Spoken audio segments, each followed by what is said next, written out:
Kiro course တင်တန်းလေးကစလာလဲ2နှစ်လောက်ရှိပြီပေါ့နော် Kiro အတန်းတစ်ခုပြီးတိုင်းကျောင်းသားတွေကို unknown အနေနဲ့ဒီ feedback form လေးကောက်တယ်ပေါ့နော်ဒီနေ့ကကျတော့အဲ့ feedback form လေးတွေကိုကျောင်းသားတွေပါရေးထားလဲဆိုတာကိုဒီလိုဖတ်ကြည့်သွားမှာပဲဖြစ်ပါတယ်အဲ့ဆိုရင် Kiro ဖတ်ကြည့်ကြရပါမယ်အဲ့တော့ပြောမှာဆိုလို့ရှိရင်ပုံမှန်ဖြစ်မိတာတော့မှဒီတန်းကိုဘယ်လိုကြောင့်တက်ဖြစ်တာလဲဘယ်ကနေတွေ့ပြီးတော့တက်ဖြစ်တာလဲပေါ့နော်အဲအတန်းရဲ့လိုအပ်ချက်လေးတွေပေါ့အဓိကတော့လိုအပ်ချက်လေးတွေကိုဖြည့်ချင်တဲ့အတွက်ကြောင့်မလို့စစ်တမ်းကောက်ရတာပေါ့နော်အဲ့တော့ topic 1ကတော့ဆမကီတင်တာပေါ့နော်အဲ့တော့ဆမကီကျောင်းသားတွေဆိုရင်တော့အခုဆိုရင်အတန်းထဲမှာဖယ်လိုအပ်ချက်လေးဖြည့်လိုက်ရင်အဆင်ပြေမလဲဆိုရင်အတင်ပြကောင်းတယ်လိုအပ်ချက်မရှိပါဘူးပေါ့နော်အဲ့ဒီဆိုရင်မီနစ်တွေကိုထုတ်ပြီးတော့ဗီဇာပေးတင်နေဆိုတော့အဲ့ဒါလေးကိုပြန်ပြီးတော့ပြင်ထားပြီးအခုဆိုရင်မီနစ်ဖိုင်တွေလည်းထုတ်ပေးထားပါတယ်ထုတ်ပေးထားတယ်ဒီတိုင်းလေးလည်းဆင်ပြေပါတယ် white book နဲ့ဆိုရင်တော့ပိုပြီးဆင်ပြေရှင်းပြတဲ့ white book လေးနဲ့ဒါကြတဲ့ oldest time ဖြစ်သွားအောင်เนาะအခုကကျတော့လုံးဝ zoom ကနေတင်တာဆိုတော့ screen share ပြီးတင်တာဆိုတော့လေသူတို့က white book နဲ့တင်မှအားရတဲ့သူမျိုးတွေလည်းရှိမှာပေါ့နော်အဲဆိုရင်တင်တန်းကန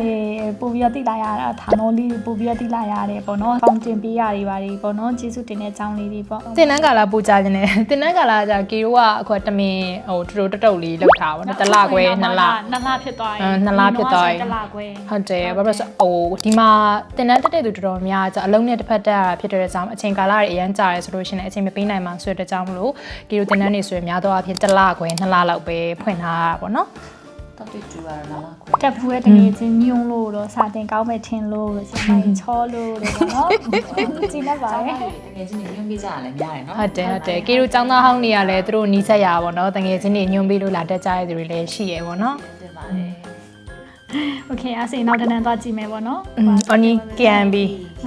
KIB ကတော့အကုန်လုံးရည်ရချက်တွေကတော့ဗီဇာပြောင်းခြင်းလို့တက်ကြတာများတယ်အဓိကတော့ဗီဇာပြောင်းဖို့ပေါ့နော်အားကြောင့်မလို့လေအတန်းမစခင်မှာဆိုရင်ဗီဇာအကြောင်းမျိုးနဲ့ရှင်းပြပြရတယ်ပေါ့နော်ဟာဒီဆိုရင်ဒီဟာဘာလို့တက်တင်နေဆိုတဲ့အကြောင်းပေါ့နော်topic 1တန်းမှာလည်းဗီဇာလိုအပ်တဲ့သူတွေရှိတဲ့ကြောင်းမလို့ပေါ့ဆရာမမျက်နှာအနေနဲ့ဝင်ပြီးတော့ရှင်းပြပေးရမယ်လည်းရှိရပေါ့နော်အထိ topic 2တန်းသွားတယ်မလဲ topic 2ကြီးပဲတည်တန်းရှာကြည့်လိုက်မယ်နော်အတီမာတရားညွန်မေးလို့တကယ်ချင်းအစာတင်ကောင်းနေပြောလို့နော်ချောလို့တော့ topic ဖြည့်ချင်통역사 되고 싶어래 통역사စကပြန်ဖြစ်နေတဲ့သူတွေလာတက်တဲ့သူလည်းရှိရပေါ့နော်ဒီတူပြောင်းဖို့ scholar တော့ခတ်တယ်လीနော်ခတ်တော့ဒါကတော့ကျောင်းသားတွေလည်းအများကြီးတက်ကြလာခြင်းနဲ့ဆိုတော့သူတို့မှရည်ရွယ်ချက်ရှိလို့ပေါ့နော်ဒီတိုင်းရွယ်ယူဗီဇာပဲမဟုတ်ဘူးပို့ရခြင်းတော့ပေါ့ပို့ရခြင်းနဲ့တက်ကြလာကြတယ်ဟောလည်းပဲပို့ရခြင်းနဲ့သူလည်းရှိသလိုYouTube ဗီဇာပြောင်းတဲ့အခါမှာ scholar ရခြင်းလို့တဲ့ရည်ချက်အမျိုးမျိုးနဲ့တော့တက်ကြတယ်ဒါပေမဲ့ပို့စာရခြင်းနဲ့သူတွေလာတက်ကြတာများတယ်တော့ပြတူကတော့တကယ်စာရန်အရင်လောက်ကြတယ်တကယ်ချစ်ဒီမှာအထီကို TikTok ကနေစတည်ပြီးတော့ဆဲစာရှင်းတာကိုကြိုက်လို့လာတက်တဲ့သူတွေလည်းရှိရပေါ့နော်ဟောကျင်းတတ်မှုရှိဆုံးတော့ကြတယ်တော့ရှင်းပြပြီးတယ်ဆရာမကျေးဇူးကြောင်းနဲ့ဆရာမကျေးဇူးနဲ့ topic သွားဖြေဖို့ရယုံကြည်စွာနဲ့ဆုံးဖြတ်ချက်ချနိုင်ခဲ့ပြီအကောင်ဆင်ပြေပါတယ်ပေါ့နော်အဲ့တော့ topic ဖြေဖို့အတွက်ရဲသွားတယ်ပေါ့နော်အတန်းတက်ပြီးသွားတ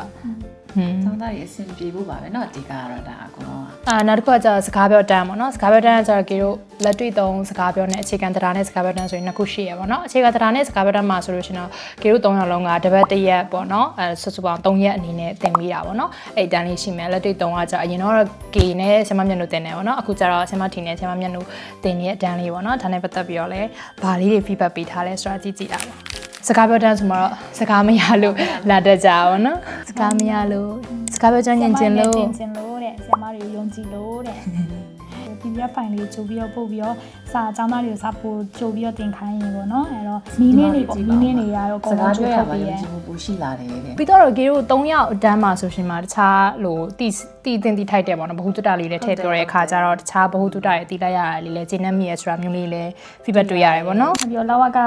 ကိစ္စခီးတော့လက်မှတ်ဒါကြောင့်လက်တွေ့သုံးစကားပြောတဲ့နေ့မှာပါတဲ့အကြောင်းအမျိုးလေးရှိရပေါ့နော်အဲ့ရမှာထပ်ပြီးတော့ထပ်တုံးနေနဲ့ knowledge sharing လုပ်ပြီးထားလေးလည်းရှိရပေါ့နော်ဗီဒီယိုတွေကိုလည်းလူတိုင်းဖွင့်ပြောစာများမေးတာတချို့ကကင်မရာပိတ်ထားကြတာပေါ့နော်စကားပြောတန်းလာပြီးတော့မျက်နှာစင်းစစကားပြောရမယ်ဟာကင်မရာပိတ်ထားတဲ့သူတွေလည်းရှိရပေါ့နော်အားကြောင့်ဘာကြည့်မဟုတ်ပဲတစ်ခုနှစ်ခုလောက်ရည်စရာလေးထည့်ပေးပါတယ်အပိုင်အများကြီးမဟုတ်ပဲနဲ့စာအများကြီးမတင်နဲ့စာမတင်နဲ့ပါနော်ဒါပေမဲ့ကေအတန်းចောင်းသားတော်များကြီးတဲ့အဲ့လိုမျိုး feedback တွေကြည့်မယ်ဆိုလို့ရှိရင်ကေကရည်ရတယ်ဆိုရယ် feedback မျိုးတွေရှိရပေါ့နော်လောကလူရှင်တော်ဆရာမကြီးလုံးလုံးဖြစ်လို့ ကျေနပ်မှုရှိပါတယ်ဟုတ်ကဲ့ပါခုလိုလေး feedback လေးတွေစိတ်ရှိရှိနဲ့အများကြီးတေချာလေးရေးပေးလို့လည်းကျေးဇူးတင်နေပေါ့နော်အဓိကတော့ဒီတွေကဖေတူဖေချောင်းသားရေးထားရဆိုမသိအောင်တတ်မှတ်လုပ်ထားပါတော့အဲ့ဒါမှပုတ်ပွလင်းလေးရေးလို့ရမှာအစင်လိုအပ်ချက်လေးတွေကိုခုဆိုရင်တဖြည်းဖြည်းနဲ့လိုအပ်တာလေးဖြည့်လို့ရတဲ့ဟာတွေပြန်ဖြည့်ပြီးတော့မှထက်ကောင်းအောင်ဆက်ပြီးတော့ကြိုးစားသွားရမယ်မြန်မာမှာလည်းကိုရီးယားမိသားနဲ့ကြောင်းပြီးတယ်ပြီးကြရင် EPS တွေကိုစာသင်ခဲ့ပူရပေါ့နော်စာသင်ပူတဲ့အတွေ့အကြုံတွေရှိခဲ့တဲ့အတွက်ကြောင့်မလို့အဲ့ရဲ့အတွေ့အကြုံနဲ့ကိုရီးယားကိုရောက်တဲ့ချိန်ကျတော့လည်းဘာပြန်လုပ်လို့ရလဲပေါ့နော်အဲ့တော့အဲ့2022 2023ကိုရီးယားမှာဖွင့်ရပြီးတော့ဗီဇာရေရုံးမှာအလုပ်လုပ်ခဲ့ပူရပေါ့နော်အဲ့တော့ကိုရီးယားမှာဗီဇာပြောင်းမယ်ဆိုရင်ဘယ်လိုပဲနေသူတို့ကဒီအရေးချင်းစစ်ဆောင်ပွဲတွေဒီ topic တို့ KHIP တို့လိုလာတယ် logo လိုလာတယ်ဆိုတာသိလာရပေါ့နော်အဲ့ချိန်မှာဒီဗီဇာပြောင်းတဲ့customer တွေကနေပြီးတော့တင်တန်းမရှိဘူးလားတင်တန်းလေးဖွင့်ပေးပါလားပေါ့နော်အဲ့လိုပြောရင်းနဲ့ဒါဆိုရင်တော့တင်တန်းဖွင့်တော့ပို့ပြီးအဆင်ပြေနိုင်တယ်ပေါ့နော်အဲ့တော့အဲ့မှာကိုယ့်ရဲ့ဒီတင်တန်းမှာပဲစတင်ရင်းနဲ့ဗီဇာပြောင်းသွားကြရပေါ့နော်အကုန်လုံးလည်းအလိုကနေစပြီးတော့မှ idea လေးပေးလိုက်ရင်းနဲ့ဒီတင်တန်းကိုစပြီးတော့မှဖွင့်ဖို့ဖြစ်လာခဲ့တာပါ coach ကိုဘယ်လိုစဖြစ်သွားလဲဆိုတဲ့အခါကျတော့ K နဲ့အမမျက်နှာပေါ့နော်မမျက်နှာနဲ့ကအလုပ်ကိစ္စလေးနဲ့တွေ့ဖြစ်တာရှိရပေါ့နော်အမကနေပြီးတင်တန်းလေးဖွင့်ချင်တဲ့ K ဆိုပြီးတော့တိုင်ပင်လာတဲ့အခါကျတော့ K ကလည်းပဲတငယ်ချင်းထီပေါ့နော်ထီရအောင်ဆက်သွယ်လိုက်ပြီးတော့သူကိုယ်တိုင်ကလည်းဒီကိုရီးယားဘာသာအထူးပြုနဲ့အကြောင်းလေးတက်နေတယ်ဘွဲတွေလည်းရထားတဲ့ဆိုတဲ့အကြောင်းမလို့သူလည်းစတင်ရတော့ဝါသနာပါတော့ပေါ့နော်သူနဲ့ဆက်သွယ်ပြီးတော့မမျက်နှာရဲ့ကေတို့3ယောက်တွေ့ဖြစ်ကြရပေါ့နော်တွေ့ဖြစ်ကြပြီးတဲ့အခါမှာကေတို့ဒီ coach မှာစတင်မှုဖြစ်လာတာပေါ့နော်coach မှာစာသင်ဖြစ်သွားတဲ့အကြောင်းရင်းကတော့အရင်ဆုံးဆရာမကေနဲ့ကတငယ်ချင်းမြန်မာနိုင်ငံမှာတွေကဒါတငယ်ချင်းဆိုတော့ဆရာမကေကစပြီးတော့ဗောနော်ကန်လန်းလာတယ်ဗောနော်အတူတူတင်တန်းလေးတစ်ခုဖွင့်ကြရအောင်ဆိုတော့အဲ့လိုမျိုးပြောတော့ကိုယ်တိုင်ကလည်းပဲဒါကိုရီးယားစာမေဂျာယူထားတယ်ဒီမှာလည်းမာစတာပြီးသွားတယ်ဆိုတော့ဒါကကိုပြန်ပြီးတော့တင်ရမယ်ဗောနော်တင်ချင်တဲ့စိတ်လည်းပေါက်တယ်ဒါတင်ရလည်းဝါသနာပါရတဲ့ကြောင့်မလို့ coach မှာအခုလိုပြန်ပြီးတော့စာပြန်တင်ဖြစ်သွားတာဗောနော် coach မှာအခုလက်ရှိကကြတော့ဂီတောင်ယူထားတဲ့အပိုင်းတွေက topic အတန်းတွေအဓိကတောင်းယူထားတယ် topic 1ပေါ့နော် topic 1ရဲ့ပြီးတော့ရင်စကားပြောတန်းတွေရှိရပေါ့နော်ကေတို့ coach မှာအခြေခံတရားနဲ့စကားပြောတန်းရှိတယ်လို့မျိုးလက်တွေ့သုံးစကားပြောတန်းဆိုပြီးရှိရပေါ့နော်ဒီစကားပြောတန်းတွေမှာတောင်းယူထားပါတယ်အဓိကကတော့ဒါ topic စာမွေးတွေဝင်ဖြည့်ခြင်းနဲ့ကျောင်းသူကျောင်းသားတွေကိုအဓိကစာသင်ပေးတာဆိုတော့လေ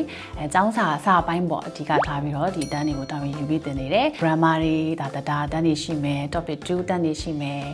ဒါလေးတွေကိုပေါ့နော်အဓိကထားတင်ဖြစ်တယ်အကုန်လုံးကတော့တူတူလုံးရပါတော့ဆရာမ3ယောက်ပဲရှိရဆိုဒီ marketing ကအစားဒီတင်ကျောင်းသားတွေကိုစာတင်တဲ့အစုံဆောင်မှုရဲ့စစ်တာတွေရောအကုန်လုံးပေါ့နော်အဲ့ထက်မှအဓိကအဖြစ်ဆိုရင်တော့တန်းတိုင်းကိုဗီဇာကြောင့်မလို့တက်ရတဲ့အတန်းတွေရှိရဆိုရင်ဒီ E9 ကနေပြီးပြောင်းလို့ရတဲ့ဗီဇာကိစ္စတွေအဲ့ဒါလေးတွေဆွေးနွေးပေးတယ်တချို့ဗီဇာပြောင်းခြင်းတဲ့လူတွေတိုင်ပင်လို့ရအောင်အဲ့ဒါလေးတွေလုပ်ပေးရပေါ့နော်ကျန်တာကတော့ဒီ